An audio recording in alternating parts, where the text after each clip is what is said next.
This might sound really weird to you, but the stitch tension when working the Jasmine stitch does not work in the same way as stitch tension with other types of crochet.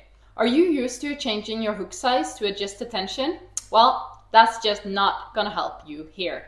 My name is Makalani and my mission is to help you crack the code and fall in love with the Jasmine stitch. And one of the things that can be really hard in the beginning is getting the stitch tension with the Jasmine stitch right.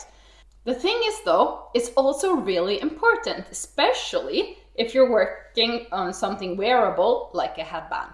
So in this video, I'm going to show you exactly how to get your stitch tension right with the Jasmine stitch, and also how to check it and measure your stitch tension on your work or on a swatch. So let's dive in and get started. The first thing you need to know is that when working the Jasmine stitch, the stitch tension is not dependent on your hook size, but on how long you pull the loops when you're building the petals. So these two coasters that I've made here have actually been made with the same yarn and the same hook. I've just varied how long I've pulled the loops. So this one I'm pulling them pretty short and this one a little bit longer. If you experience that your stitch tension is just not right when working the Jasmine stitch, I want you to forget about the hook size. Just don't think about it. And then instead focus 100% on how long you're pulling the loops while you're building the petals. Let me show you. If you pull them really long, you're going to have fewer petals per 10 centimeters or 4 inches. Or if you pull your loops shorter, you're going to have more petals per 10 centimeters.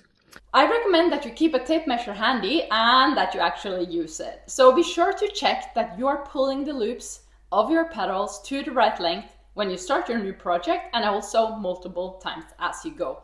If you are new to the Jasmine stitch and all of this feels a little bit over the top and slightly overwhelming, I recommend that you check out my video, Learn the Jasmine Stitch in One Night. In that video, I take you through exactly how to work the Jasmine stitch back and forth, which is by far the easiest way to learn. I've linked to the video below, so be sure to start there if you need a little extra guidance. Okay, let's get back to stitch tension. In my patterns, I usually give the stitch tension as number of petals horizontally in 10 centimeters or 4 inches, and also a number of rows in 4 inches or 10 centimeters. So let me show you how to measure this on your swatch or on your work. So what you do is make a swatch and make sure that it is larger than 4 inches or 10 centimeters wide, and also taller than 4 inches or 10 centimeters. Now we're going to count the number of petals we have in 10 centimeters, and we start with the horizontal petals. Place your tape measure so that you start right in the middle of a flower center, and then you count the number of petals you have in 4 inches. Here we have 1, 2, 3, 4, 5, 6. Now let's count the rows. Place your tape measure so that you start on a horizontal row of petals. Now we count the number of rows from here up.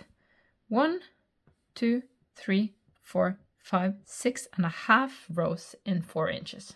I've got one more important tip for you, so be sure to stick around until the end. Before that though, I want to remind you to like this video and to hit subscribe. I've got a lot of Jasmine goodies coming your way, so you really don't want to miss out. Okay, final tip, let's go. One really important thing when checking the fit of what you're making or measuring the stitch tension is to not just measure it on your foundation row. So the first row is often going to come out a little bit tighter or a little bit looser than the rest of your work. So you should make a swatch, not just measure the first row when you're assessing the stitch tension. Here you can see that this row is a little bit tighter than the rest of the swatch. Okay, that's it. I hope it's useful to you, and if you have any comments or questions at all, feel free to let me know in the comments below. Also below, I have linked to my Etsy and Ravelry stores, and there you can find lots and lots of Jasmine Stitch patterns, perfect for putting your new skills to use. Thank you so much for using my tutorials to learn with, and until next time, happy Jasmine stitching!